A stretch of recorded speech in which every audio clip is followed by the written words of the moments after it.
Hey, it's John-Marc, and thanks for checking out this latest drawing video, well, watching video, should I say, how I'm going to complete this character. Do you know who he is? This guy back here? That's Dr. Octopus. I think he's a cool character. This is another one of those pop art ones that I create. I think this one might have been maybe like my 5th or 6th one that I create out of these 30. I'm going to be working on some new ones. I'm getting a lot of people asking me and everything. So from this character, I thought it was kind of unique when I was a kid because I loved his extra arm that he had, that he could do certain things. And being an artist now, I would love to have that where I could be doing multiple things, you know, scratching your back, giving yourself a back massage when you're working and everything, all fun aside. So what are we going to do right now? I'm going to be taking you to the final step. And if you don't know what I mean by that, if you haven't seen my other videos on the Fridays on this test, I'm going to be taking step number 1 and 2, which I complete. You can kind of see right now, it's not fully clean or tight. And I'm going to be taking my traditional pencil, basically, well, stylus, and oh yeah, that's my Cookie Monster glove on, so I can easily move. I'm going to clean it up a little bit with the lead pencil, like a black lead line. So I'm going to stroke it all the way around and make it a little bit tighter. And I might even change some of the shapes and positioning of the lines. I'm not going to use the eraser. I'm going to be just working right on top of this blue line because I'm in Photoshop and I have multiple layers. This would be the 3rd layer that I actually have, so I can break it apart for another video lesson that I'm actually sharing. So anyway, so if you are ready to watch me work on this, and I'll be talking about some tips that I've actually learned and shared in the past. So why don't we begin today's lesson and right where we are right now. And oh, from my other videos, it's like, where do you start? Wherever your eye goes. Apparently, I like the nose first. So I'm going to start the nose first on this guy again too. All right, so working on the nose. There we go. I think I should do that for all the other ones. Always start on the nose. Kind of fun. Here we go. All right. Working on the little sunglasses. The color version, I should say, the one that I finished up in color already. This is a redo, actually, because I did all these a while ago. This one was back in 2017. That's how old this picture actually I worked on. In the color version, I was going to say in the eyes here. I actually had these eyes in there. I kind of toned it down in Photoshop like a lens, and kind of made it nice and toned down that you could actually see the eyes coming. Kind of cool. I kind of learned that those little fun things as a traditional airbrush artist. When I was growing up in 7th grade, I actually loved airbrushing. I got stuck on that in school, in middle school, in 7th grade, like I was saying. It was from that point on, I was addicted to it. So the final one of this character and all the other ones, these pop art ones, they're all in that airbrush technique that I did. It's kind of fun. So as you can see here, what I'm doing here, the pop art, I always create as basically having a round head. It's just that little style that I started, and with Spider-Man and some of the other characters and going forward, and it just took off. At some of the Comic Cons I went to, some of the people were like, can you do this character or do this character? I have friends asking for this one, and lo and behold, 30 odd ones left. I got to work on some new ones. I'm getting a lot of people asking me for some particular ones. So if you guys have anyone, drop me a line or a comment in this video, and if I don't have it, I'll definitely make it up. And for those of you, I'll give a shout out, and I'll give you a free one, a free illustration. I'll actually sign it for you, one that I did not do. So make sure you go to my comment sections on this video and make a comment. You never know, you might get a particular Marvel or DC. And the funny thing is, my kids are like, hey Dad, there's all these Marvel characters, you don't have a lot of DC. I'm like, I know, I just happen to be working on there. I have a few, I'm not going to say which ones, but I have a few of those that I actually worked on. Alright, worked on meaning creating this pop art style. Now I'm just working on this little belt. I'm rotating it. As you can see what I'm doing, sometimes when I take my hand across, I'll actually kind of move my hand first before the pencil I get on the paper, in this case on the walk-on, but I still kind of do the same thing on when I'm doing traditional, just right on on paper too. It's kind of interesting how he's kind of like, move your hand, okay, and then I go. Not all the time, but some of the times. And I like to go very light in the very beginning, and then when I like that stroke, and then I'll come back and I'll go even heavier. So you may see at times, if I feel confident, I'll go with a heavy one. If I want to make sure I do it right, I'll just get a light one on that one. As you can see right here. There we go. Got that one leg in there and all this detail. He's a lot of detail in this particular guy here. Of all his shenanigans that he has on him. Let's shade in some of those shades. Yeah, I like to do that. I'm kind of evenly spaced. Again, this is just not the true final one I would consider, but pretty tight that I'm not worried about going to erase anything for the character.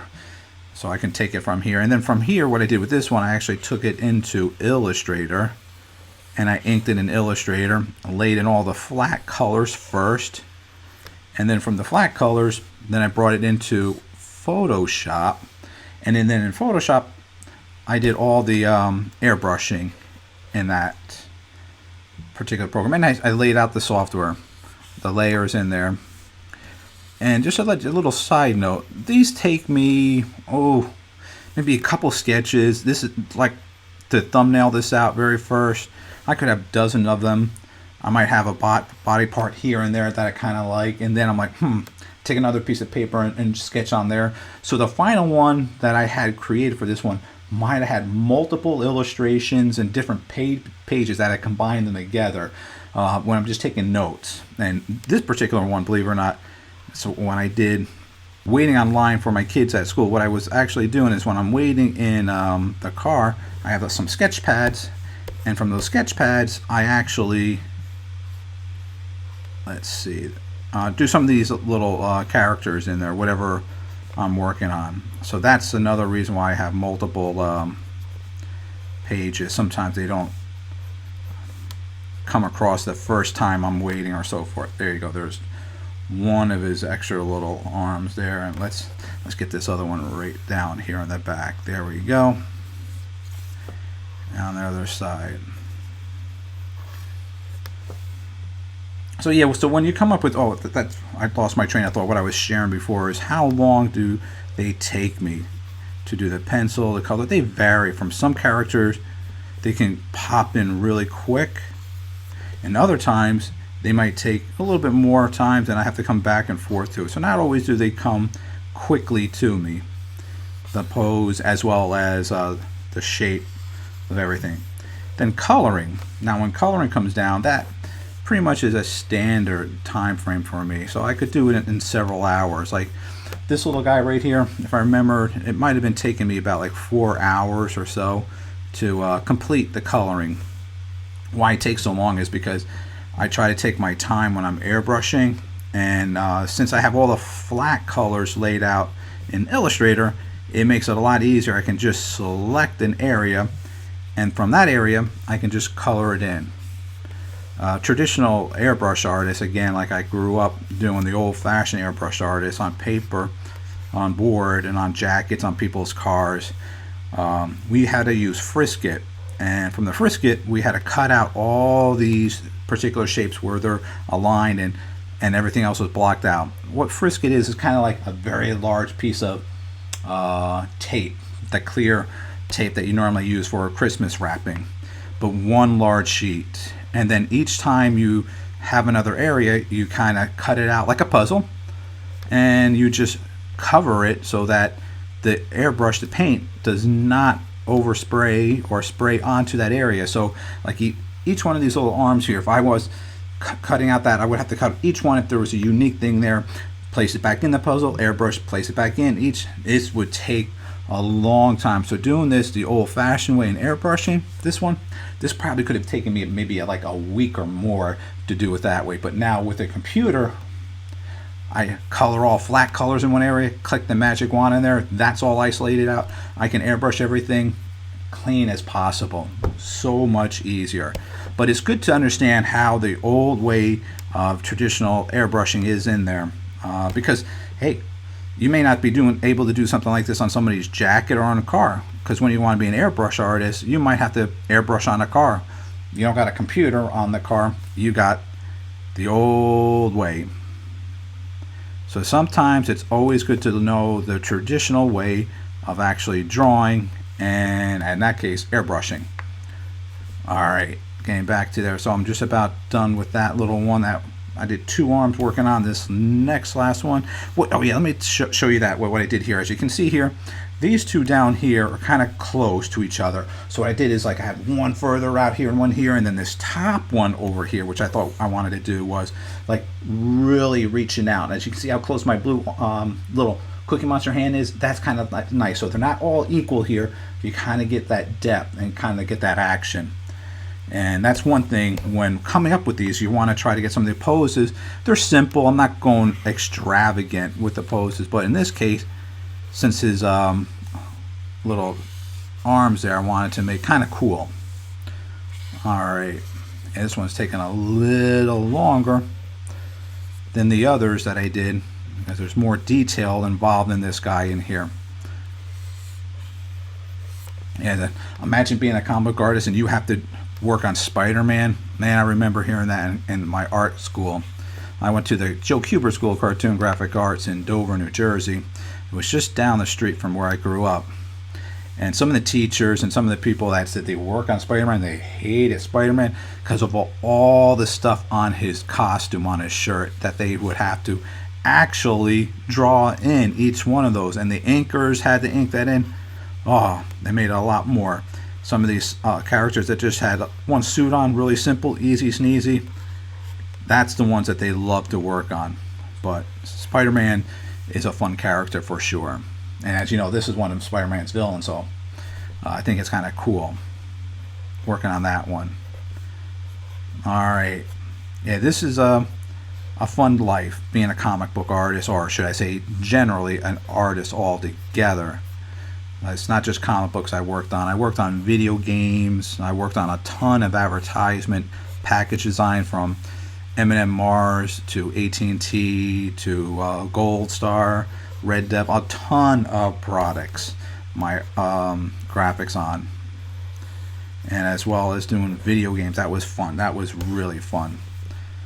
Alright, so as you can see here, I'm just about done, and you can see how long it's been taking me, but again, I'm not spending too much time because this is just like a sketch and trying to get it really fine-tuned to show you guys, or if I'm showing to a client, or putting it onto a position on a box for a toy or a cereal box. That would be really cool, seeing this on a cereal box, or even on a wrapper for a candy. I don't know what candy it would be, but these are the steps that I take still to when I'm doing a package design for somebody.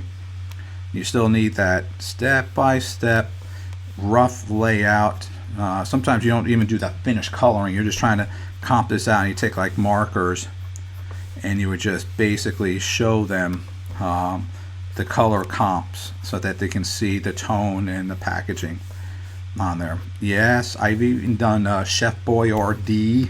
I didn't do the Spider-Man on there, but the Spider-Man that I did with the Chef Boyardee was actually the package design, that they had the superheroes on there and some other animals. So they had another artist do all that stuff when I was freelancing at Chef Boyardee's, and then they actually gave me all the artwork that I had to compile to put it into a label. So sometimes you're not just the single artist. You might have somebody do the pencil, the inking, and the coloring. It's totally separate. And then when they're finished, you might have another artist that put it together for a packaging or for a label. Not always will you do everything, but it's good to understand everything, how it's completed, so if you needed to do any of those tasks, you can easily get hired for those projects. So diversifying yourself as an artist is key. So you just don't want to be able to do one thing. And if you understand computer pre-press, and if you understand packaging design, and you have some nice packaging designs that you worked on, you're going to be a well diverse artist. Alright, so I think I am just about done with this little guy right here. And as always, I say, I want to say thanks a lot for checking out this video.